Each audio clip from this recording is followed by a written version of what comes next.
Jordan Peterson es un psicólogo canadiense que se está convirtiendo cada vez más en un referente en la crítica a la ideología cada vez más totalitaria que gobierna Occidente, no solo en su país, Canadá, sino en Estados Unidos y en casi todos los países occidentales.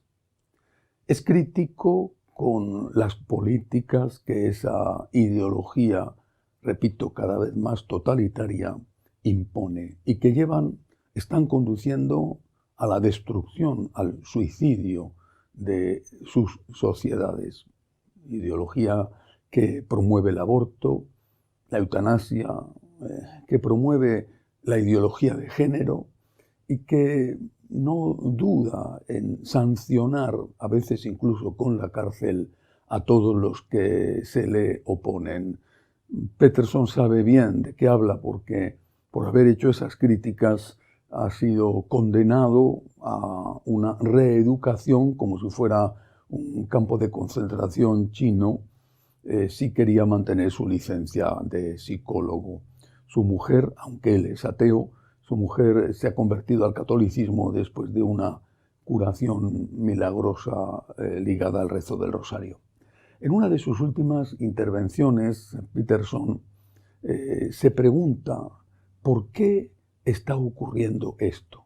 ¿Por qué esas sociedades que son demócratas nominalmente avanzan hacia la ideología totalitaria? ¿Por qué?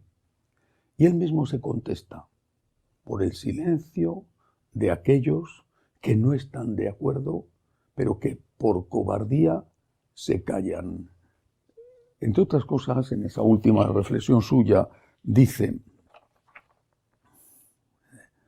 si te quedas callado cuando estás llamado a decir la verdad, no solo pones en peligro la nave del Estado, también te condenas a ti mismo y a todos los que amas a un viaje hacia el lugar más oscuro que puedas imaginar.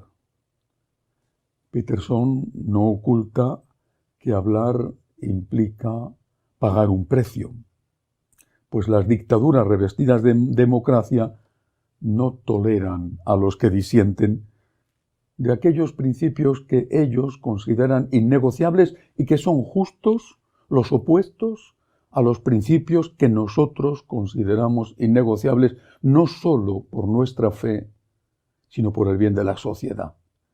Si para nosotros es innegociable el aborto, para ellos es innegociable el derecho al aborto. Si para nosotros es innegociable la familia, para ellos es innegociable la ideología de género. Si para nosotros es innegociable el respeto a la vida hasta su muerte natural, para ellos es innegociable la eutanasia. Si para nosotros es innegociable el derecho de los padres a tener la última palabra en la educación de sus hijos, para ellos es innegociable que sea el Estado el que eduque a los niños sin tener en cuenta a los padres. Pero estos principios innegociables que están intentando imponer, recuerda Peterson, estos principios innegociables exigen para ellos pagar el precio nosotros de aguantar la represión. Pienso en aquella monja norteamericana enviada a la cárcel siendo ya anciana, simplemente porque se había manifestado pacíficamente delante de un abortorio. Ahora bien, añade este psicólogo canadiense, a pesar de eso, dice, los costos de hablar son menores que los de quedar callados. Y si esos costos ahora son altos, significa que la situación ya es grave y va a empeorar cada vez más. Esta semana habrá elecciones en 3 estados confederados de Alemania. No son los estados más importantes, pero son 3 estados alemanes. Las encuestas, esta semana el domingo habrá elecciones en 2 y dentro de unos días en un tercero. Las encuestas dicen que va a haber un enorme crecimiento de la extrema derecha y muchos se llevan las manos a la cabeza temiendo la llegada de un nuevo Hitler. Incluso la Iglesia Católica en Alemania ha dicho que no se le debe de votar a este partido y que si alguno de los miembros del staff eclesial, que es la segunda empresa que tiene más empleados contratados después del Estado, si alguno de los miembros vota a ese partido, tiene que perder su trabajo. Vale. Pero lo que no se preguntan es cuál es la causa. ¿Por qué este crecimiento tan fuerte de la extrema derecha en Alemania? Condenan ese crecimiento, no se preguntan por la causa. Por ejemplo, en el tema de la inmigración ilegal. No se plantean que eso se debe a los errores cometidos por los gobiernos de izquierda y también por los gobiernos conservadores. Lo mismo está sucediendo en Francia, incluso en Holanda. Condenamos los extremos, condenamos la violencia y hacemos bien. Pero ¿por qué no nos damos cuenta de que la causa está en haber permitido cosas que después generaron, alimentaron esos extremos y alimentaron esa violencia? Eso es lo que ha pasado hace unas semanas, por ejemplo, en Inglaterra. La violencia desencadenada contra los inmigrantes estaba mal. Por supuesto que estaba mal. Pero, ¿cuál es la causa? Y eso pasa no solamente a nivel de quedar callado porque te da miedo que te señalen con el dedo o te da miedo pagar las consecuencias del ostracismo laboral, por ejemplo, que no te permitan progresar en tu trabajo o incluso de sufrir represalias en otros niveles. Eso pasa también con el voto. Estoy de verdad cansado de recibir correos que me dicen lo maravillosa que es la señora Harris, lo maravillosa que es. Y no ven o no quieren ver cuáles son las políticas que abiertamente quiere implantar. No me cabe duda de que en cualquier partido político hay cosas buenas, pero no puedes votar a ese partido por simpatías hacia el líder o por las cosas buenas, ignorando las muchas cosas malas que también tiene ese partido y que hacen imposible para un católico practicante, incluso me atrevo a decir para un ateo que ame la civilización occidental, votar a ese partido.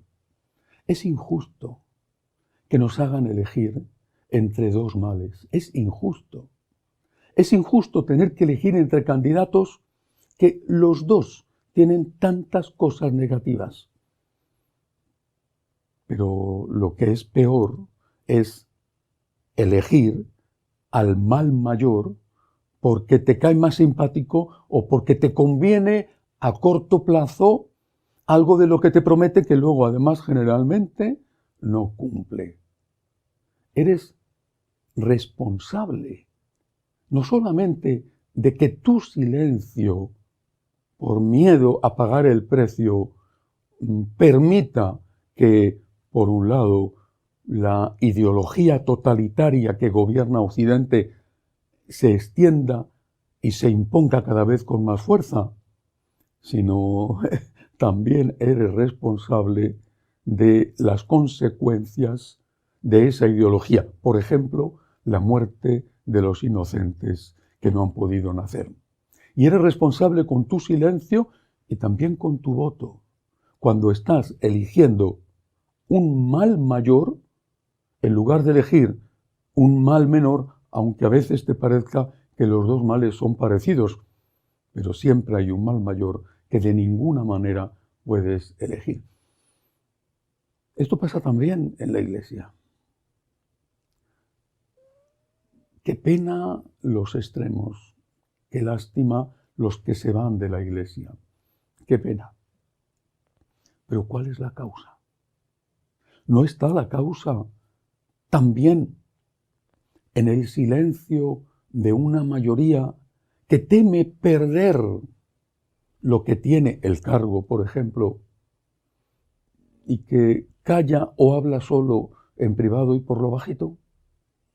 Qué pocos somos los que con respeto decimos que hay una enorme confusión, que hay muchos abusos y que eso es lo que está provocando una reacción que saca a muchos de la Iglesia, no solamente para irse con los sedevacantistas, sino para irse simplemente a la apostasía y al alejamiento de Dios. Personalmente soy más partidario de aquellos versos que José María Pemán escribió en El Divino Impaciente.